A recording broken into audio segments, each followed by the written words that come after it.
ধন্যবাদ, নমস্কার। খোকা এসে গেছে আমাদের মধ্যে, অনির্বাণ ভট্টাচার্য এসে গেছেন, বাংলা ছবির আধুনিক সুপারস্টার। কিন্তু মুশকিল হচ্ছে যে যা চলছে বাজারে, কোনো প্রার্থী চড় খাচ্ছেন, কোনো প্রার্থী কেউ বাস নিয়ে তাড়া করছে।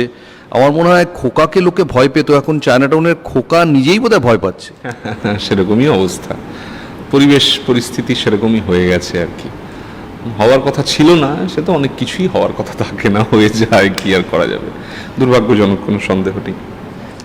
তুমি তো অনির্বাণ যথেষ্ট রাজনীতি সচেতন একজন মানুষ, পড়াশোনা করো, নিজস্ব মতামত আছে। এই সময়ে দাঁড়িয়ে তোমার কি মনে হচ্ছে?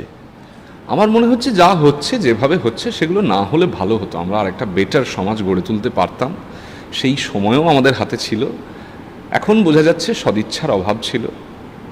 আজকে এসে যে সময়টা আমাদেরকে দেখতে হচ্ছে, আমার মনে হয় যে আমরা যদি পেছনে ফিরে যাই, মানে সে পেছনে ফিরে যাওয়াটা গত সপ্তাহেরও হতে পারে, গত দশক, গত শতকেরও হতে পারে, তাহলে আমরা বুঝতে পারবো যে আমাদের হয় না, মানে একটা গাছ কত স্বাস্থ্যবতী বা স্বাস্থ্যবান হিসেবে গড়ে উঠবে সেটা তার জল দেওয়া বা তার রক্ষণাবেক্ষণের উপর নির্ভর করে।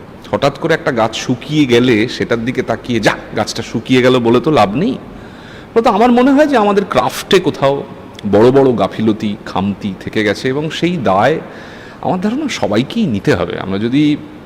আমরা যদি সত্যকে স্বীকার করার সাহসটুকু রাখি, তাহলে সেই দায় আমাদের সকলকেই নিতে হবে এই চারপাশের দিকে তাকিয়ে। কিন্তু এই দায় কি 10 বছর পুরনো, না তারও পেছনে 34 বছর যোগ করে দায়ের কথা ভাবতে হবে? না, দায় চিরকালীন। মানে এটা পলিটিক্যাল রেজিম দিয়ে ডেফিনেটলি একটা দৃষ্টিভঙ্গি দিয়ে এটাকে দেখা যায়, যেটাকে পলিটিক্যাল রেজিমে ভাগ করা যায়, যে সিপিআইএম এর 34 বছর, তৃণমূলের 10 বছর, বা ভারতবর্ষের ক্ষেত্রে ইউপিএর দুটো সরকার বা এনডিএর দুটো সরকার। সেটা একটা অন্য দৃষ্টিভঙ্গি হবে, কিন্তু সেই দৃষ্টিভঙ্গিটার জন্যে যে ধরনের ইনফরমেশন লাগে, সেই ইনফরমেশন আমার কাছে নেই। আমি তো সেইভাবে মানে গভর্নমেন্ট পলিসিস ফলো করি না, যে এই সরকার এই করেছে তার কারণে এইটা হয়েছে, বা একটা মোটামুটি ভাষা আসে খবরের কাগজের মাধ্যমে, বা কিন্তু আমি তবু বলবো যে খবরের কাগজের মাধ্যমে ইনফরমেশন পড়ে একজন সাধারণ মানুষ হিসেবে কোন রেজিম কতটা বেশি দায়ী বা কোন রেজিম জিনিসটাকে আরও বিপদের মুখে ঠেলে দিয়েছে, সেটা আমার পক্ষে বলাটা একটু শক্ত। বরং আমি যেটা বলতে পারি, তাও নট উইথ ফুল কনফিডেন্স, মোটামুটি একটা ধারণা, একটা আভাস থেকে বলতে পারি সমাজের দিকে তাকিয়ে, যে আমাদের প্রত্যেকের কাছেই সুযোগ ছিল সমাজটাকে আরেকটু বেটার করা যায়নি। এগুলো ব্যর্থতা, কি করা যাবে। Is it fair to say যে অনির্বাণ ভট্টাচার্য একজন বাম সমর্থক? মানে বাম সমর্থক না, আমি বাম সমর্থক নই। কারণ মানে যদি সেরকমভাবে বাম সমর্থক বলতে গেলেই যে জিনিসটা হয় যে সিপিআইএম এর সমর্থক বা পার্টির সমর্থক, সেরকমভাবে দেখতে গেলে আমি বাম সমর্থক নই। মানে তোমার পলিটিক্যাল বিলিফটা কিসে? খুব অদ্ভুত। আমি মূলত আমি যতটুকু ইতিহাস যতটুকু পড়েছি, যতটুকু জেনেছি বা যতটুকু জানি, তাতে আমরা হয় না, বিভিন্ন দেশে বিভিন্ন সময়ে বিভিন্ন পরিস্থিতিতে মানুষ মানে আন্দোলন করে নিজের অধিকার কেড়ে নিতে চেয়েছে। এবারে সেটা যে সারা পৃথিবীতে শুধু বামপন্থীরাই করেছে এমন নয়। মানে যদি ছোট করে 56-এর হাঙ্গেরিয়ান মুভমেন্টের কথাই যদি ধরা হয়, বা ওই সময় ইস্টার্ন ইউরোপে যে সমস্ত রিভলিউশন, ছোট ছোট রিভলিউশন, পকেট রিভলিউশনগুলো হয়েছে, সেগুলো তো মূলত হয়েছে সোভিয়েতের যে ইম্পোজিশন ছিল, স্টালিনের গভর্নমেন্টের যে ইম্পোজিশন ছিল, সেগুলোর এগেনস্টেই। আবার এরকমও হয়েছে যে বহু জায়গায় ও আধুনিক পৃথিবীতেও হচ্ছে যে বামপন্থীরা গিয়ে বিভিন্ন ইম্পেরিয়ালিস্টিক মানে প্রেশার বা ডমিনেশনগুলোর এগেনস্টে দাঁড়াচ্ছে। ফলত আমার মনে হয় যে একটা মাটি থেকে যত সৎ বিপ্লব বা যত সৎ আন্দোলন উঠে আসবে, তারা যেটাকে সৎভাবে এগিয়ে নিয়ে যেতে পারবেন, আমার মতে বলে মানে যদি চোখ কান মাথা খোলা রেখে কেউ বাঁচে, তাহলে তিনি সেইটাকে সমর্থন করবেন। ওকে, আমি আরও স্পেসিফিক্যালি আসছি। গত 15 বছরে ওয়েস্ট বেঙ্গলে তোমার ফেভারিট পলিটিশিয়ান কে? কোনো ফেভারিট পলিটিশিয়ান নেই। আমি কোনো ফেভারিট পলিটিশিয়ান তৈরিও করতে চাইনি, বা এই আমার ফেভারিট পলিটিশিয়ান। আসলে এই যে গানটা, সেটা মূলত আমরা দেখেছি যে যারা বামপন্থী ভাবধারায় বিশ্বাসী, আমরা অন্য কোথাও যাব না, এই দেশেতেই থাকবো, যেটা বিজেপির বিরুদ্ধে বা তথাকথিত ফ্যাসিজমের বিরুদ্ধে বামপন্থী চিন্তাধারার সমর্থনকারী কিছু মানুষ, মুক্ত চিন্তার মানুষ, তারা একটা ছাতার তলায় এসে গানটা গেয়েছেন। তুমিও সেখানে আছো, সেই জন্যই মনে হচ্ছিল যে তুমি কি ওই ভাবধারায় বিশ্বাসী? এটাই হচ্ছে, আমি বলছি যে এটা একটা হ্যাঁ, এটা একটা ন্যারেটিভের গন্ডগোল আছে এটাতে। আমার ধারণা এটাও is a part of fascism. সেটা ফ্যাসিজম জিনিসটা তো বিরাট বড়, মানে আমরা যদি ওই সৌমেন্দ্রনাথ ঠাকুরের বইটা পড়ি, যেখানে উনি মুসোলিনি থেকে শুরু করে পুরো আলোচনাটা করছেন, তাহলে আমি দেখতে পারবো যে একটা ফ্যাসিজম একটা বড় নদীর মতো চলে, তার সঙ্গে প্রচুর শাখা নদী উপনদী সে তৈরি করে। এবার এটা ফ্যাসিজমেরই নেচার যে যে তার বিরুদ্ধাচরণ করছে তাকে আইডেন্টিফাই ফ্যাসিজমই করবে। ফলত আজকে যদি ধরে নেওয়া যাক একটা ফ্যাসিস্ট বডি, ধরে নেওয়া যাক একটা দণ্ড, সে হচ্ছে মূল ফ্যাসিস্ট বা ফ্যাসিজম। এবার তার দিকে কেউ অনেকে তাকিয়ে তাকিয়ে বিরুদ্ধাচরণ করছে বা নানান রকম অভিযোগ আনছে বা অনেক রকমের প্রতিবাদ করছে। ফ্যাসিজম এত বড় যে ফ্যাসিজমের সেই দণ্ডই ওকে পরিচিতি দেবে যে ও ও ও হচ্ছে বামপন্থী, কারণ সে তার নানান রকম করে যুক্তিবাদ দিয়ে নানান রকম করে জুড়বে। এবার ধরুন আমি 2019 সালে নজরুল মঞ্চে দিল্লির আমির আজিজের কবিতার অনুবাদ করে যখন বললাম যে আকাশে ইনকিলাব লেখা হবে, তখন ফ্যাসিজম আমাকে কানেক্ট করলো, আচ্ছা ও ইনকিলাব লেখা হবে বলল, ফলত ও হচ্ছে বামপন্থী। এবং কোনো সন্দেহ নেই বামপন্থীরাও তাই মনে করেছে যে ওই কবিতাটা অনুবাদ করে বলেছে, ফলত ও বামপন্থী। এটা হচ্ছে আরও বড় বিপদের দিক, যে আমাকে আগে ক্লিয়ার করতে হবে, এখানে কন্টেন্ট গুলিয়ে যায়। আমি কি বলছি তার আগে ইম্পর্টেন্ট হয়ে দাঁড়ায় আমার পলিটিক্যাল আইডেন্টিটি কি। এরকম তো কোনো কথা লেখা নেই যে পলিটিক্যাল আইডেন্টিটি ছাড়া আমার কথা বলার অধিকার নেই। এটা তো কোথাও আমায় কেউ দেখাক যে কোথাও লেখা আছে যে ভারতবর্ষে পলিটিক্যাল আইডেন্টিটি না থাকলে, পার্টিজান পলিটিক্যাল আইডেন্টিটি না থাকলে তুমি বা আপনি কথা বলতে পারবেন না। এটা একটা ফাঁদ বলেই আমি মনে করি। একটা ইউজুয়ালি আমরা দেখি যে যারা খুবই কি বলবো, যারা খুব প্রমিনেন্সে রয়েছে, যারা একটা তথাকথিত আলোর নিচে রয়েছে এবং যাদের গাড়ি ভালো ছুটছে, তারা অনেক সময় প্রকাশ্য প্রতিবাদে আসতে চায় না। তাদের মনে হতে থাকে যে আমি তো আমার কেরিয়ারটাকে বহু কষ্ট করে একটা জায়গায় নিয়ে এসেছি, আবার আমি কেন এইসব ঝামেলার মধ্যে যাব, যেটা আমার অভিনয়ের স্কিল, যেখানে কোনো সমস্যা হলে আমাকে হেল্প করতে পারবে না। তুমি এত কম বয়সে একটা প্রতিবাদের মঞ্চে এসে দাঁড়িয়েছো, তোমার কি কখনো মনে হয়েছিল যেটা একটা ঝুঁকি আছে? হ্যাঁ, ডেফিনেটলি আছে। কারণ আমি অবশ্যই বিশ্বাস করি এই কথাটার পেছনে যে কথাটা আছে সেটা হচ্ছে যে রাজনীতি, সেটা রাজনৈতিক দল, সেটা একটা রাজনৈতিক দল দ্বারা সমর্থিত সরকার, সবাই যে সেটআপটা তৈরি করেছে সেটার মধ্যে এই জিনিসটা আছে যে তারা প্রায় সব কিছুকেই নিজেদের কর্তৃত্বের মধ্যে আনার চেষ্টা করে। এবং এই জিনিস তো নতুন নয় যে কোনো ক্ষমতায় বলীয়ান সরকার, তার বিরুদ্ধে যদি কেউ কোনো রকমের কথা টথা বলে তাহলে তার কাজ কমে যায়, কাজ থাকে না, বা তার পেশার জায়গা থেকে একটা সাংঘাতিক ক্ষতির সম্মুখীন হতে হয়। এমন তো ঘটেই থাকে, অধুনা তো আকছারই ঘটে থাকছে। ফলত এই ভয় পাওয়া তো যথেষ্টই যুক্তিসঙ্গত। এখন কি করা যাবে, আমি আবারও বললাম যে মানে কি করা যাবে, মানে একটা হতে পারে যে আমি রাজনীতি করতে, রাজনৈতিক বক্তব্য রাখা শুরু করলাম, আমার যে মূল পরিচিতি, আমার কাজ, আমার অভিনয়, আমার যেটা কাজ, সেখানে ধীরে ধীরে খামতি প্রকাশ হতে থাকলো। আমি সেখানে যথেষ্ট শ্রম দিলাম না, সেটা যথেষ্ট মানুষকে বিনোদন দিতে পারলো না, সেটা আলাদা কথা। সেখানে তো আমি আমার নিজের কাজে ল্যাক করছি। তো যদি আমি আমার কাজটুকু মন দিয়ে করি, এই শর্তেই তো আমার কাজ পাওয়ার কথা। কিন্তু এখন ওরকম হয়ে গেছে আসলে, মানে মানে কে জানে, মানে এগুলো না হওয়ারই কথা ছিল একটা।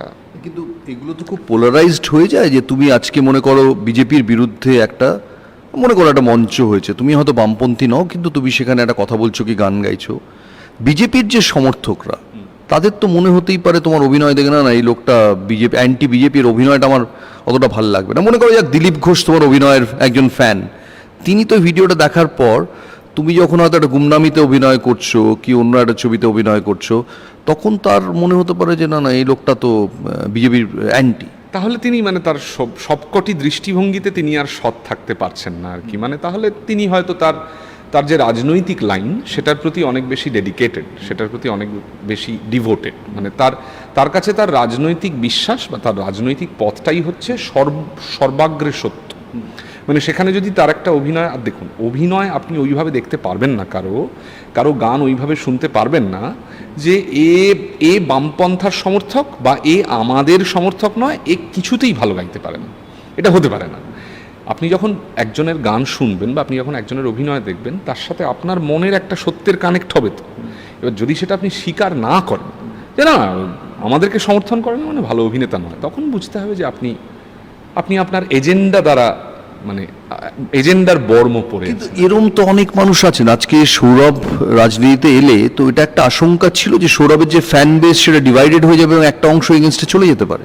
সে হতে পারতো হয়তো, মানে হতে পারতো, মানে আমরা যাদেরকে ওয়ার্শিপ করি একরকমভাবে, এটাই হচ্ছে মুশকিল যে মানুষ যাদেরকে দেখেন, ধরুন সৌরভ গাঙ্গুলি, এরকম অসংখ্য সৌরভ গাঙ্গুলি আছেন। মানে আমি বলতে পারি যে ধরুন হয়তো 100 কোটি বা তারও বেশি সৌরভ গাঙ্গুলি আছেন। কারণ আমার তৈরি করা সৌরভ গাঙ্গুলি আর সৌরভ গাঙ্গুলির মধ্যে বিবিধ তফাৎ আছে।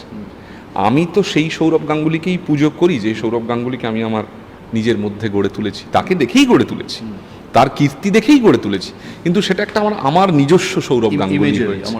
হ্যাঁ, ফলে তো এরকম হয়েছে। মানে অভিনেতাদের ক্ষেত্রেও হয় যে উনি অভিনয় করছেন, আমি অভিনয় দেখেই ভালোবেসেছি, এই করেছি, তারপরে আমি আমার মতো করে একটা অভিনেতাকে গড়ে তুলেছি। অমিতাভ বচ্চন আমার মতো করে অমিতাভ বচ্চন, সেটার একটা ব্যাপার থাকে। সেটা সবসময় আসল মানুষটার সঙ্গে যে সবসময় খুব মেলে নাও হতে পারে। তো তুমি ব্যক্তিগতভাবে সৌরভকে রাজনীতিতে না দেখে কি খুশি হয়েছো? না, আমার খুশি অখুশি হওয়ার কোনো কারণ নেই। মানে একজন মানুষ, আমার মতে সৌরভ গাঙ্গুলি যদি মনে করতেন রাজনীতিতে আসবেন উনি আসতেন, যদি মনে করেননি উনি আসবেন না, ওর সিদ্ধান্ত। এখানে আমার ভালো লাগা খারাপ লাগার কোনো ব্যাপারই নেই। কিন্তু যেটা তোমার সিদ্ধান্ত ছিল সেটা দেখে দিলীপ ঘোষ বলেছেন যে অভিনেতা অভিনেত্রী গায়ক গায়িকা এদের নিজেদের কাজে স্টিক করে রাখা উচিত, কারণ তারা যদি তার বাইরে রাজনীতি করতে আসে তাহলে তিনি রোগড়ে দেবেন। হ্যাঁ, উনি বলেছেন, হ্যাঁ আমি শুনেছি উনি বলেছেন। না, এখানে দুটো কথা আছে। একটা হচ্ছে যে প্রথম হচ্ছে যে আমাদের কি কাজ। আমি থিয়েটার করি, আমি সামান্য লেখালেখি করি, আমি সিনেমাতে অভিনয় করি। আমাদের কাজের মধ্যে, আমাদের কাজ কাকে নিয়ে, আমাদের কাজের কন্টেন্ট কি, আমাদের কাজের ইনগ্রিডিয়েন্ট কি? আমাদের কাজের ইনগ্রিডিয়েন্ট হচ্ছে সোসাইটি, সমাজ, মানুষ। এবারে যা কিছু আমাদের কাজের জন্য আমাদেরকে তুলে আনতে হয়, আমাদের লেখায়, আমাদের অভিনয়ে, আমাদের নাটকে, তাই সমাজ থেকেই আমরা তুলে আনি। এবার সমাজে যদি রাজনীতি না থাকতো, এত প্রমিনেন্টলি না থাকতো, হয়তো আমরা রাজনীতি তুলে আনতাম না। এখন সমাজে যদি রাজনীতি এত প্রমিনেন্ট হয়, এমন কোনো রাস্তা আপনি দেখতে পারবেন যেখানে একটাও রাজনৈতিক নেতার কোনো ফ্লেক্স বা ব্যানার নেই? ইলেকশনের সময় ছেড়ে দিন, এমনি সময় দেখাতে পারবেন আমাকে? তাহলে যেখানে রাজনীতি এত প্রমিনেন্ট হয়ে আছে, এলিমেন্ট অফ সোসাইটি হচ্ছে রাজনীতি, আমার কাছে এলিমেন্ট অফ সোসাইটি হিসেবে আর সব আসছে, রাজনীতিও আসবে। ফলত প্রথম কথা হচ্ছে যে রাজনীতি আমাদের কাজের অংশ। আর দ্বিতীয় কথা, দিলীপবাবু ওটা বলেছেন, আমি দিলীপবাবুর বেশ কিছু ইন্টারভিউ দেখেছি। আমার ধারণা দিলীপবাবুর মানে দিলীপবাবু যেটা বলছেন সেটা একটা দৃষ্টিভঙ্গি থেকে বলছেন, সেটা ভালো অভিনেতা আমার মনে হয় না। আমার মনে হয় না। আমি যতটুকু ইন্টারভিউ শুনেছি বা করেছি, মোটামুটি মানে স্ক্রিপ্টেড নয়। না, স্পষ্টবাদী মানুষ। এই রোগড়ে দেওয়ার ব্যাপার শুনে কি একটু খোকার ভয় হয়েছে? ভয় হয়নি। রোগড়ে যদি দেন, রোগড়ে দেবেন, কি আর করা যাবে? আমাদেরকে রোগড়ে দেওয়া যায়, অভিনেতাদেরকে সত্যিই রোগড়ে দেওয়া যায়, কারণ অভিনেতাদের তো কোনো মানে সেই অর্থে রেজিমেন্টেশন নেই, এই নেই সেই নেই, আমরা এইভাবেই ঘুরে বেড়াই। এখন আমরা একটা কথা বলি, তার জন্য যদি আমাদের পরিণতিতে থাকে রোগড়ে যাওয়া, তাহলে রোগড়ে যেতে হবে, কি করা যাবে? এই গানটা একটু তোমার মুখে শুনবো, আমরা অন্য কোথাও যাব না, আমরা এই দেশেতেই থাকবো। বেশ তুমি পুরাণকে বলো ইতিহাস, ইতিহাসকে বলো পুরানো, তোমার কাজ শিক্ষাকে লাঠি পেটা করে মূর্খের জ্বালা জুড়ানো, তোমার ভক্তিতে দাগ রক্তের, তুমি কাউকেই ভালোবাসো না, তুমি বেশাতি করতে এসেছো দেশপ্রেমের কিছুই জানো না, তুমি বহুদূর বেড়ে গিয়েছো, ধৈর্যের রস ঘিলু থেকে তুমি সবটুকু শুষে নিয়েছো, তোমার কোনো কোনো কোনো কোনো কোনো কোনো কোনো কথা শুনবো না আর, যথেষ্ট বুঝি কিসে ভালো হবে নিজেদের মতো ভাববো, আমি অন্য কোথাও যাব না, আমি এই দেশেতেই থাকবো। বাহ, খুব ভালো। Thank you. এবার এটার পরে বিজেপি আবার কালকে একটা গান তারা বাজারে নামিয়েছে, সেই গানটা সম্পর্কে সেটাকে 10-এ কত দেবে? না না, 10-এ কত দেওয়ার এটা অনির্বাণ, তুমি কিন্তু আজকে তুমি যেরকম অভিনয় করো রিয়েল অ্যাক্টিং, সেটা থেকে একদম দূরে চলে যাচ্ছ কিন্তু এই কথা বলতে এসে। না না না না না, 10-এর ব্যাপার না। আমি গানটা শুনেছি, গানটা আমার মনে হয়েছে যে গানটা আরেকটু মানে আমার গানটা খুব একটা ভালো লাগেনি, মানে গানটা সুরটা বা তার যে চলন ছন্দ সেটা আরেকটু ভালো হলে ভালো হতো। গানটা আমার খুব একটা ভালো লাগে না গান হিসেবে, আমি বক্তব্যের কথা বলছি না। বক্তব্য তো ওনাদের যা বক্তব্য জানানোর আছে তা তো নিশ্চয়ই জানিয়েছেন, কিন্তু গান তার সুর কম্পোজিশন সব মিলিয়ে আরেকটু ভালো হতে পারতো, আরেকটু মনোগ্রাহী হতে পারতো।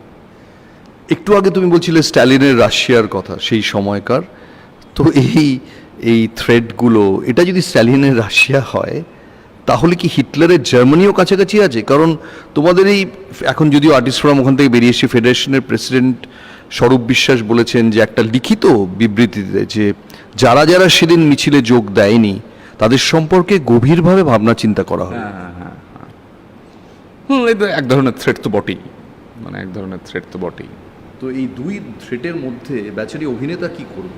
সেটার উত্তর আছে মেফিস্টোতে, ইস্তেভান জাবর যে ছবি, আমরা সেটার প্রযোজনা আবার হবে, মানে আমাদের আবার শো আছে সংবাদ প্রতিদিন লাইভের 14 এপ্রিল রবীন্দ্র সদনের প্রথম শো, তারপরে আমরা আরো কয়েকটি অভিনয় করব মেফিস্টোর। এই উত্তরটা একদমই এটা হাঙ্গেরিয়ান ফিল্ম ডিরেক্টর ইস্তেভান জাবো তার জীবনের দুটি ছবিতে এই কথাটা খুব সুন্দর করে বলা আছে। একটা হচ্ছে মেফিস্টো, যেটা ক্লাউজমানের উপন্যাস অবলম্বনে, যে অভিনেতা কি করবে। আরেকটা হচ্ছে টেকিং সাইডস বলে একটা নাটক, সেটাও একটা ছবি আছে টেকিং সাইডস নামেই। সেখানে হচ্ছে একজন বিশ্ববিখ্যাত বিশ্ববন্দিত মিউজিক কম্পোজার, লোকে বলা হয় যে ওটা ওয়াগনারের জীবনের ওপর করা। সেখানেও বলা হয় যে একজন কম্পোজার কি করবে, একজন শিল্পী কোথায় যাবে, কি করবে। তুমি একটু বলো দর্শকদের কি তার আমার ধারণা খুব চট করে কোনো উত্তর দেওয়া খুব মুশকিল, কারণ এটার খুব গভীরে যদি যেতে হয় তাহলে বুঝতে হবে যে আমাদের কাজ কি, আমরা যে কাজটা করি, যে আমরা অভিনেতা, আমরা যে চরিত্র নির্মাণ করি তার কাজ কি। আমাদের খুব কমপ্লিকেটেড একটা কাজ। আমাদের ধারণা যে আমরা যখন মানে আমরা যে তাড়না থেকে কথা বলি এবং যে তাড়না থেকে কথা বলি না, সেই দুটোই খুব কমপ্লিকেটেড। আর আমাদের ইভলভড পলিটিক্যাল কালচার যেটা চায় সেটা হচ্ছে যে কোনো কিছু যেন কমপ্লিকেটেড না হয়, সব কিছু যেন সোজা লাইনের মতো হয়। এটা সাদা, এটা কালো, আমার সব ভালো, ওর সব খারাপ, মানে খুব যেটা আপনি বলছিলেন পোলারাইজেশন, মানে তার মধ্যে কোনো যেন জটিলতা না থাকে। মানে আমি ওইটাই বলতে চেষ্টা করছি যে অনির্বাণকে যদি বামপন্থী হিসেবে ধরে নেওয়া যায় তাহলে আমার একটা ডিসকাশন করতে সুবিধে হবে বা আমার একটা আলোচনায় যেতে সুবিধা হবে। কিন্তু অনির্বাণ যদি বলে যে আমি বামপন্থী নই, বা যদি সত্যি বামপন্থী না হয়, তখন পুরো জিনিসটা গুলিয়ে যাবে। হ্যাঁ, তাহলে কোন খোপে, কোন ড্রয়ারে, কোন বাক্সে একে পোড়া হবে। অভিনেতা হচ্ছে তাই, অভিনেতাকে সবসময় কোনো বাক্সে পোড়া শক্ত, কারণ স্টেট ক্রাফট যেভাবে তৈরি হয়, স্টেট ক্রাফট যেভাবে মানে লিড করে, অভিনেতার কাজের সাথে তার একদম মৌলিক তফাৎ আছে। একটা আমি জানি না তুমি যে ধরনের চরিত্র করে তুমি এত জনপ্রিয়, তার একটা বিশাল ভিত্তি হচ্ছে একেবারে রিয়েল অ্যাক্টিং। হয়তো একটা বেডরুমের দৃশ্য বা রাত্রিরে ঘুম থেকে ওঠার পরে একটা হয়তো একজন হঠাৎ করে দেখা গেল যে সেই পুরুষ আন্ডারওয়্যার পরে আছে, কিন্তু সেটাই হয়তো সেই দৃশ্যের বিশ্বাস্য একটা পোশাক। এবার মুশকিল হচ্ছে যে এই ধরনের যখনই একটা রেজিমেন্টেশন চলে আসে, তখন যারা এই রিয়েল অভিনয় করে, এই ধরনের লেখালেখি করে, তাদের একটা বিপন্নতা দেখা দেয়। সেটা কি তোমার মনে হচ্ছে আসতে পারে আগামী দিনে? হ্যাঁ হ্যাঁ, তো আসবেই, মানে সব কিছুই, মানে আমি বলছি যে একটা একটা একটা স্টেট ক্রাফট বা একটা স্টেট পাওয়ার, তারা সবসময়ই চাইবে আমাদের এত বড় একটা দেশে কোথাও না কোথাও একটা পারসেপশন অফ ট্রুথকে জিয়ে রাখতে, ইনস্টেড অফ রিয়েল ট্রুথ। আপনি যে কথাটা বলছেন অ্যাক্টিং, মানে realism in acting, realism in a film, সেটার মধ্যে যে সেটার মধ্যে যে সত্যটা উঠে আসে, সেটা অনেক সময় স্টেট ক্রাফটকে একটু ঘেঁটে দেয়, একটু গন্ডগোল করে। স্টেট ক্রাফট সবসময় চাইবে যে পারসেপশন অফ ট্রুথ, সত্যের ধারণা আর সত্যের মধ্যে তফাৎ আছে।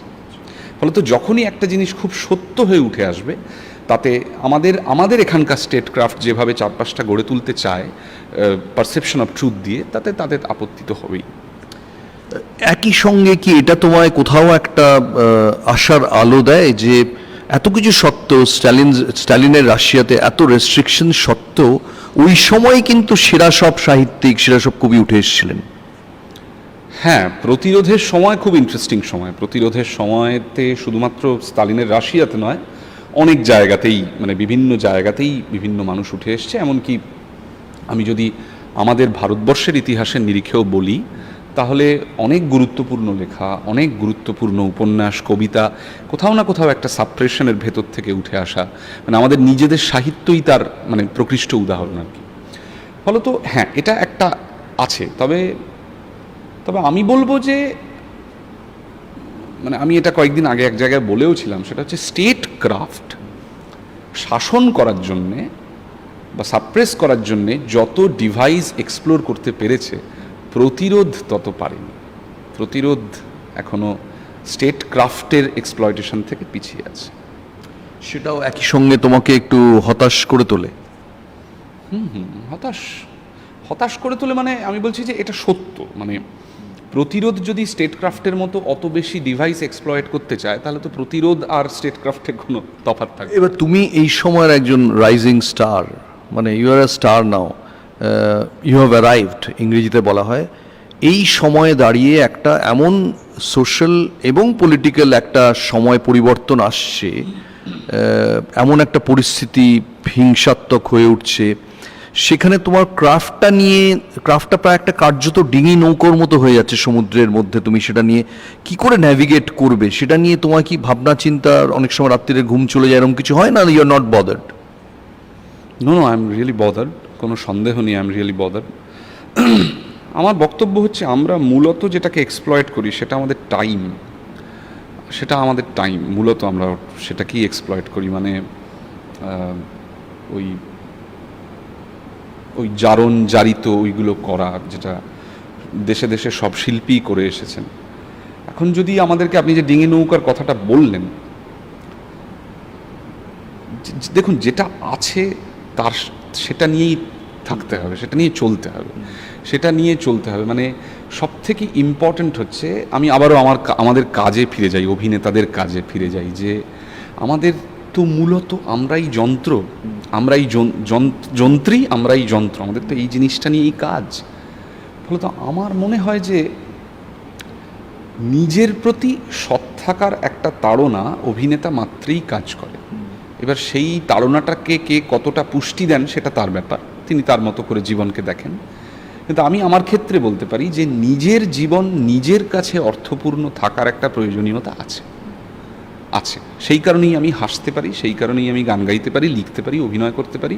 তার কারণ প্রতিদিন সকালবেলা ঘুম থেকে উঠে আমার প্রথম যেটা জানার দরকার, বা ভেতরে এই বোধ থাকার দরকার, যে হ্যাঁ, আমার এই যে শরীরটা এবং তার ভেতরে যে প্রাণটা, এটার অন্তত আর কারো কাছে না থাক, আমার কাছে একটা অর্থ আছে। অর্থাৎ তুমি চাইলে এই সময়টায় খুব নিরাপদ সরকারি অফিসের কেরানি, যে 10টা 5টা আসেন, বাজার করেন, বাড়ি চলে যান, কোনো ঝামেলায় থাকেন না, তুমি সেই রকম একটা মাইন্ডসেটে চলে যেতে পারতে। কিন্তু কোথাও তোমার মন একটা বিদ্রোহ করে বলে যে তোমার স্টেটাসের আগে কি তোমার পেশার সাফল্যর আগে তোমার আত্মাটা, তাই তো? না, সেটা তো বটেই। তারপর ওই যে বললাম যে আমাদের কাজটাই সমাজকে নিয়ে, মানে আমাদের কাজটাই সমাজকে নিয়ে। রাজনৈতিক নেতারা বলেন বটে, যে দিলীপবাবুও বলেছেন যে অভিনেতাদের এগুলো বলা উচিত নয়, কিন্তু আমার মতে মানে রাজনৈতিক নেতাদের পরেই সমাজ নিয়ে বলার অধিকার বর্তায় শিল্পীদের। কারণ শিল্পীরা সমাজই তাদের ইনগ্রিডিয়েন্ট, সমাজই তাদের উপাদান। ফলত তারা তো সমাজের মধ্যে থেকে অনবরত সমাজে বিচরণ করে সমাজ থেকে উপাদান সংগ্রহ করছেন। পলিটিক্যাল নেতাদের মতনই, পলিটিক্যাল নেতারা অন্য লক্ষ্যে করছেন, শিল্পীরা অন্য লক্ষ্যে করছেন, কিন্তু শিল্পীদেরও তো অবশ্যই অধিকার বর্তায় কথা বলার, কারণ তারা সমাজের মধ্যে সর্বক্ষণ নাড়াঘাটা করে চলেছে। তো এই যে সমাজ থেকে তুমিও উপাদান সংগ্রহ করো অভিনয়ের, এত সব প্রচার দেখছো, ভবিষ্যতে কোনো পলিটিক্যাল লিডারের রোল করতে হলে কিছু উপাদান পেলে? হ্যাঁ, নিশ্চয়ই, অসংখ্য উপাদানের তো ছড়াছড়ি, ধরো এই যে মডুলেশন, থ্রোয়িং, একটা রবীন্দ্র বলা হতো যে বোধহয় নাটকের, আমি যতদূর শুনেছি, যে বেস ভয়েস যাতে শেষ লোকটা শুনতে পারে, নরেন্দ্র মোদী এবং মমতা বন্দ্যোপাধ্যায়ের বেস ভয়েস কি কলা মন্দিরের শেষ লোকটাও শুনতে হবে? আমার মনে হয় পাবে না। না না, ওরা মাইকে বক্তৃতা করেন, আমাদেরকে খালি গলায় পৌঁছতে হয়। মাইক থাকলে নিশ্চয়ই, কত লক্ষ লক্ষ মানুষের সামনে বক্তৃতা করেন, কিন্তু খালি গলায় একটু শক্ত আর কি, গলা টলা ভেঙে যেতে পারে। একটা কথা বলো যে এই যে একটা ইন্ডাস্ট্রিতে একটা ভাঙন ধরেছে, যদি বাংলা ইন্ডাস্ট্রির দিকে আমরা তাকাই, ঐতিহাসিকভাবে এই ভাঙনটা মাত্র একবারই দেখা গেছে, যখন শিল্পী সংসদ এবং অভিনেত্রী সংঘ দুটো সেই উত্তম কুমার সৌমিত্র চট্টোপাধ্যায়ের আমলে আলাদা হয়ে গেছিল, একটা স্ট্রাইককে কেন্দ্র করে একটা নতুন সংস্থা তৈরি হয়ে গেছিল। কিন্তু সেই লড়াইটা ছিল ইন্ডাস্ট্রি ভিত্তিক, ইন্ডাস্ট্রির সমস্যা নিয়ে আলাদা হয়েছিল। আর যে রাজনীতি এসে কমপ্লিটলি দুটো শিবিরে এত অভিনেতা অভিনেত্রীকে বিভক্ত করে দিয়েছে, এটা তোমার আজকের একজন তোমার এটা কিরম লাগে? তোমার হতাশ? খুবই খারাপ লাগে, খুবই খারাপ লাগে। আমাদের খুবই দরকার ছিল একত্রিত হয়ে থাকার। যেভাবে প্রথম কথা হচ্ছে গৌতমদা, যে ইন্ডিভিজুয়ালিস্টিক হয়ে পড়াটাই আধুনিক পৃথিবীর একটা নেচার। তার কারণ মানে সোশ্যাল মিডিয়ার আগের পৃথিবী আর সোশ্যাল মিডিয়ার পরের পৃথিবীর মধ্যে কিন্তু প্রভূত তফাৎ আছে। মানে মানে মানে ঐতিহাসিক আলোচনাটাই গুলিয়ে যাবে আর কি। মানে যুদ্ধ পূর্ব যুদ্ধ উত্তর, যুদ্ধপূর্ব যুদ্ধ উত্তরের মতো গুরুত্বপূর্ণ, মানে উইদাউট সোশ্যাল মিডিয়া এবং উইথ সোশ্যাল মিডিয়া জগৎটা। তাতে করে আমার মনে হয় যে এমনিতেই আমরা ইন্ডিভিজুয়ালিস্টিক হয়ে পড়ছি, এবং আরেকটা ধারণা কোথা থেকে কিভাবে এসে প্রথিত হলো সকলের মধ্যে আমি জানি না, সেটা হচ্ছে যে শুধুমাত্র তোমার গ্রোথ ইজ নট এনাফ, শুধু তোমার উন্নতি হলে হবে না, অন্যের অবনতি হয়ে তোমার উন্নতি হতে হবে, তবেই সেটা কোথাও না কোথাও একটা প্রমিনেন্স পাবে। এইগুলো ঢুকে এগুলোর চাষ হয়ে এগুলো হতে হতে আমি বলতে চাই যে আমি, এটা হচ্ছে ক্যারাম বোর্ডের মতো, টাঙ্কিতে তুমি তোমারটা নিজের গুড়িটা ফেলবে, অন্য গুড়িটাকে সরিয়ে দেবে। অনেক সিনিয়র আমার আছেন যারা দীর্ঘদিন ধরে ইন্ডাস্ট্রিতে আছেন, আমার শোভা পায় না এভাবে বলাটা, কিন্তু আমি বছর 6 ইন্ডাস্ট্রিতে কাজ করে বুঝেছি যে অ্যাজ এ রিজিনাল ইন্ডাস্ট্রি আমাদের আরও বেশি ঐক্যবদ্ধ থাকা উচিত ছিল। কারণ আমরা প্রাদেশিক ইন্ডাস্ট্রি, মানে আমরা যখন সাউথ ইন্ডিয়ান ফিল্ম ইন্ডাস্ট্রির দিকে তাকাই, তাতে আমাদের না লাভই হতো, আমাদের ব্যবসায়িক লাভ হতো, আমাদের আর্টিস্ট্রির লাভ হতো, আমাদের ক্রাফটের লাভ হতো, আমাদের স্কিলের লাভ হতো। এই বিভাজন, রাজনৈতিক বিভাজন, অন্যান্য বিভাজন বা এই নানান রকম নিয়ে না আমাদের কোথাও কোনো লাভ হলো না, মানে কেউই কোনো মুনাফা পাচ্ছে না, এটাই হচ্ছে মুশকিল। কোথাও কি মনে হয় যে ক্রিয়েটিভ ট্যালেন্টটা ফ্লো করলে যে স্যাটিসফ্যাকশনটা হয়, তার চেয়ে বেশি পাওয়ারের ট্যালেন্টটা বেশি স্যাটিসফাইং হয়ে গেল কিছু লোকের কাছে? হ্যাঁ, আসলে রাজনীতি সবার ওপরে চলে গেল। মানে রাজনীতির কথা ছিল যে সমাজের সাথে সাথে সে থাকবে, মানে একটা সমাজে সামাজিকতা, রাজনীতি, শিক্ষা, স্বাস্থ্য সব একসঙ্গে এগোবে। হ্যাঁ, রাজনীতি একটা টুল সবটাকে ধরে রাখার জন্য, বা আমি বলবো যে সরকার লাগে একটা জায়গা চালাতে, সেই সরকারের আধারকে ধরে রাখবে রাজনীতি। যে প্রাইমারি কথাটাতে যদি আমি আসি, তাহলে কি, যে একটি দল যদি মানুষের সার্ভিস ঠিকঠাক দিতে না পারে, তাহলে আরেকটি দল সেখানে থাকবে, বিরোধী দল, যারা সবসময় মানুষের উপর লক্ষ্য রাখবে যে মানুষ ভালো আছে কিনা। আইডিয়ালি ধরলে এই সব কথাই তো হচ্ছে রাজনীতির মূল কথা। কিন্তু রাজনীতি এমন একটা মেন স্ট্রিম জায়গায় চলে গেল, মানুষের ভালো করব বলে এমন জায়গায় চলে গেল যে এখন বাকি সব কিছুই ইনফেরিয়ার রাজনীতি। মানে রাজনীতি একটা মিনার হয়ে ওপর থেকে দেখছে, এরকম একটা ব্যাপার হয়ে। হ্যাঁ, মানে আমি বলতে চাইছি, আমি একটা ছোট উদাহরণ দিই। ধরুন একজন মন্ত্রী রাস্তা দিয়ে যাবেন, এবার আমি একজন সাধারণ মানুষ, ধরুন একজন প্রাইমারি স্কুল টিচার, বা ধরুন আমি কলেজের প্রফেসর। এবার একটা সিগনালে সেই প্রফেসর দাঁড়িয়ে গেলেন, সিগন্যাল গ্রিন হয়ে গেছে, কিন্তু উনি গাড়িতে বা বাইকে দাঁড়িয়ে আছে। একজন রাজনৈতিক নেতা, তিনি 14খানা গাড়ি নিয়ে বাদবাকিদেরকে প্রায় 20 মিনিট দাঁড় করিয়ে ওখান দিয়ে গেলেন। এইটুকু ঘটনাতেই প্রমাণিত হয়ে যায় যে সোসাইটিতে সেন্স অফ ইকুয়ালিটি আর নেই। আমাকে আপনি বলুন যে ওই রাজনৈতিক নেতা আর যিনি এই কলেজে পড়ান, ডেকোরাম ছাড়া তাদের মধ্যে কি তফাৎ আছে? কিন্তু এটা তো আজকে জ্যোতি বসুরা বলে 1980 সালে জ্যোতি বসু যখন যেতেন তার কনভয় নিয়ে এইভাবেই লোকে দাঁড়িয়ে থাকতো, এটা নতুন কিছু। আমি এই কথাটা বলছি, নতুন কিছু নয়, কিন্তু আমি একদম ব্যাকে গিয়ে এই প্রশ্নটা করছি যে সোসাইটিতে কন্ট্রিবিউশনের জায়গা থেকে সবার একটা সমতা তো থাকার কথা ছিল। তাই না? সেটা না থাকতে থাকতে এই যে আমি বলছি যে এইটা অভ্যেস হতে হতে হতে হতে এমন একটা জায়গায় চলে গেছে যে আজকে আমরা দেখতে পাচ্ছি যে রাজনীতি হচ্ছে সুপিরিয়ার, রাজনীতির সামনে আর কোনো কিছু দাঁড়াতেই পারে না। এবং তখনই সেটা একটা অমোঘ অ্যাট্রাকশন হয়ে যায়। রাজনীতির লোকেরাই এসে বলেন যে এইটা ছাড়া আর কোনো কিছুই এত ইম্পর্টেন্ট নয়। না, যেটা একটা সময় স্টারডম ছিল, সেই স্টাররা মনে করতে থাকে এখন যে এটাই রিয়েল স্টারডম। আমার ধারণা সেটা তারা দেখেছেন বলেই তো মনে করতে থাকছেন, সেটা তারা দেখেছেন বলেই তো। এক সময় তো অভিনেতা অভিনেত্রীরা তারা মনে করতেন না, এখন মনে করছেন যে দে আর দ্য সুপ্রিমোজ অফ সোসাইটি। কি করা যাবে এখন? তোমার নিজের ভোট হয়ে গেছে না? প্রথম দফায় ভোট হয়ে গেছে। মানে তোমার ভোটটা এখনো তুমি কলকাতায় আনোনি? না, আমার ভোটটা মেদিনীপুরে, এখনো মেদিনীপুরে আছে, কাগজপত্র টত্র। আর আমি তো কলকাতার স্থায়ী বাসিন্দা খুব সম্প্রতি হয়েছি, 2018 সাল থেকেই ধরা যায়। ভোটটা চেঞ্জ করা হয়নি। অনেক শক্ত শক্ত কথা হলো অনির্বাণ, এবার একটু লাইটার ইয়েতে আসি। যে অনেকে ধরে নিয়েছিল যে অনির্বাণের ফ্যান ফলোয়িংটা বিয়ের পর অন্তত কিছুটা কমবে, কিন্তু দেখা গেল সেটা ঘটেনি। ও তাই? আমি জানি না। তাহলে সেটা ভালোই হয়েছে একদিক থেকে। না, এরকম কোনো ভয় ছিল কি যে হিউজ একটা ফিমেল অডিয়েন্স চলে যেতে পারে, কমে যেতে পারে? আমার কোনোদিন এসব ভয় হয়নি। আমার বিয়ের আগেও হয়নি, বিয়ের পরেও হয়নি। এরকম ভয় আমার কোনোদিন ছিল না। বাট এরকম একটা স্টেজে অনেক সময় অনেকে বিয়ে করার জন্য একটু সময় নেয়, কেরিয়ারটা বা বিয়েটাকে প্রকাশ্যে আনে না, এরকম অনেক ঘটনা আমরা দেখেছি।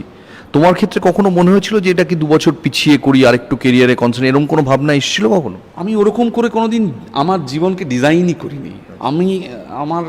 আমি আরও বেশি খোলতাইভাবে বেঁচেছি। মানে এখনো পর্যন্ত যতটুকু জীবন আমি বেঁচেছি, মানে বাবা মার কাছ থেকে চলে আসার পর, মানে আমি বলতে চাইছি যে বাবা মার ছত্রছায়া থেকে চলে আসার পর, আমি যখন কলেজে পড়তে আসি, তারপর থেকে আমি খুব আগল খোলা একটা জীবন বেঁচেছি। মানে তার মধ্যে কখনো, হ্যাঁ, কোনো সচেতন সিদ্ধান্ত যে নেই তা নয়, তবে আমি অন্তত আমার ইমেজের পিছনে কোনো দিন কোনো ইনভেস্টমেন্ট করিনি। সেটা মানুষ ভালোবেসে তৈরি করেছেন, বা আমার অভিনয় দেখে, থিয়েটার, সিনেমা সব কিছু দেখে একটা গড়ে উঠেছে। আমি সেটার সম্পর্কে অ্যাওয়্যার। আমি আমার ফ্যানেদের বা আমি আমার কাজ যারা ভালোবাসেন তাদের রেসপেক্টও করি, কিন্তু আমি আমার তৈরি হওয়া ইমেজটাতে একদিনের জন্যও গিয়ে জল দিই না। তুমি সোশ্যাল মিডিয়াও তো খুব একটা করো না? না, আমি খুব একটা করি না। তো এই যে ফ্যানরা তোমাকে অনির্বাণ বানিয়েছেন, যেসব ফ্যানরা তোমার অভিনয় দেখে খুশি হয়ে, মুগ্ধ হয়ে, এদের উদ্দেশ্যে তুমি কি বলবে? এরকম একটা সময়ের মধ্যে দিয়ে আমাদের রাজ্য যাচ্ছে, এবং তুমি একই সঙ্গে কালকেও ডাবিং করছিলে, আজকেও তোমাকে কাজ থেকে তুলে আনলাম। কি বলবে তাদের উদ্দেশ্যে, নিজের কাজ সম্পর্কে, ভবিষ্যৎ কাজ সম্পর্কে? আমি এতটুকুই বলতে পারি যে আমি আমার এযাবৎ জীবনে বুঝেছি যে একজন মানুষ চাইলে, একজন ইন্ডিভিজুয়াল চাইলে, সে প্রচুর ভালোবাসা দিতে পারে অন্যদেরকে। ফলত এখন কম্পিটিশনটা আর তৃণমূল, বিজেপি, সিপিআইএম, কংগ্রেস এর থেকে যদি সরে গিয়ে আমরা দেখি, মূলত আমাদেরকে যে লড়াইটার মধ্যে এখন থাকতে হচ্ছে সেটা হচ্ছে ঘৃণা এবং ভালোবাসা। এটা হচ্ছে আমাদের এখন core fighting in the society. আমি আপনাদের সবার কাছে অনুরোধ করব যে ভালোবাসুন, অন্যদেরকে ভালোবাসুন। দেখুন, আমাদের অনেক ফ্ল আছে, মানুষ হিসেবে আমাদের সকলের খামতি আছে, মানুষ হিসেবে আমাদের সকলের রাগ আছে, সব কিছু আছে। কিন্তু আমরা এই কারণেই মানুষ যে আমরা শ্রেষ্ঠটা বেছে নিতে পারি। আমার কাছে সমাজের শ্রেষ্ঠ ইনগ্রিডিয়েন্ট মনে হয় ভালোবাসা। ফলত আমি সকলকে এই অ্যাপিলই করব যে দেখুন, শেষ পর্যন্ত ভালোবাসাটাকে জয়ী করুন, এটাই বলতে চাইছি। তোমার শাহজাহান রিজেন্সির যে গানটা তোমাকে এত অ্যাওয়ার্ড এনে দিচ্ছে, সেখানেও তো ভালোবাসার কথা বলা আছে। ভালোবাসার কথাই বলা আছে, এটা শুনবো। কিচ্ছু চাইনি আমি আজীবন ভালোবাসা ছাড়া, আমিও তাদেরই দলে বারবার মরে যায় যারা। সময়ের ঘষা লেগে শিলালিপি যায় ক্ষয়ে ক্ষয়ে, আমি একা বসে থাকি প্রেমিকের অপেক্ষা হয়ে। বাতাসে প্রবাদ আর আকাশে আদিম ধ্রুবতারা, কিচ্ছু চাইনি আমি আজীবন ভালোবাসা ছাড়া।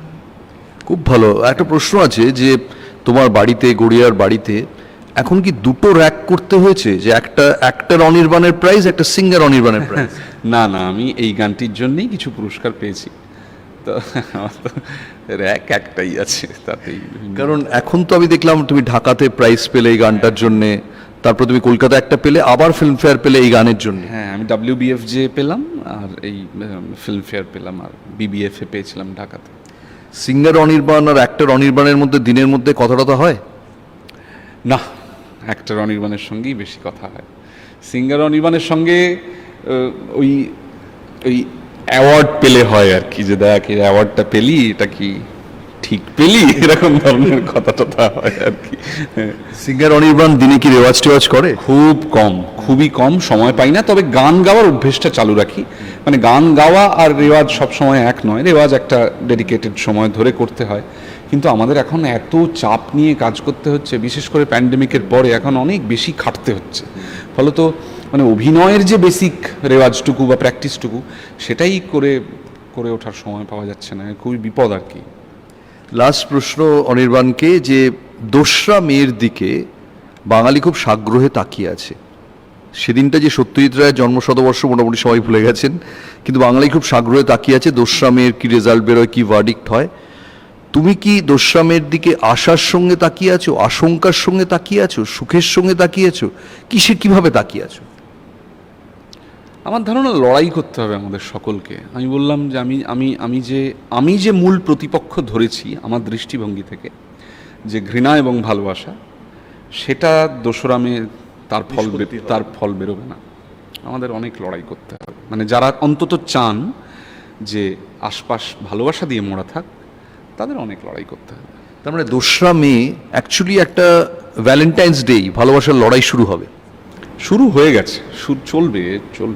এ পৃথিবীতে ভালোবাসার লড়াই কোনোদিনই থেমে থাকেনি, কখনো পড়ে গেছে, কখনো উঠেছে, থেমে কখনো থাকে। কিন্তু এখন তো আমরা রাজ্যের কথা বলছি, পৃথিবীর কথা বলছি না। হ্যাঁ, রাজ্যের কথাও একই রাজ্যেও তাই হয়েছে। গোটা রাজ্য তো পৃথিবী থেকে আলাদা নয়, রাজ্যেও তাই হয়েছে। কখনো ভালোবাসা স্থিতাবস্থায়, কখনো ভালোবাসা উদ্বেল, কখনো ভালোবাসা একদম সাইডলাইনড, আবার কখনো ভালোবাসা উজিয়ে উঠে এসছে। কিন্তু লড়াইটা করে যেতে হয়েছে, কিছু করার নেই। অনির্বাণ, তোমাকে অনেক ধন্যবাদ আমাদের এই সংবাদ প্রতিদিন ফেসবুক লাইভে থাকার জন্যে। তোমার এত ভক্তরা, তারা নিশ্চয়ই খুশি হলেন, তোমাকে কাছ থেকে তুলে এনেছিলাম। আবার তুমি কাজে ফিরে যাও এবং আরও বড় বড় কাজ করো। অনেক শুভেচ্ছা রইল। থ্যাংক ইউ গৌতম দা, অনেক ধন্যবাদ।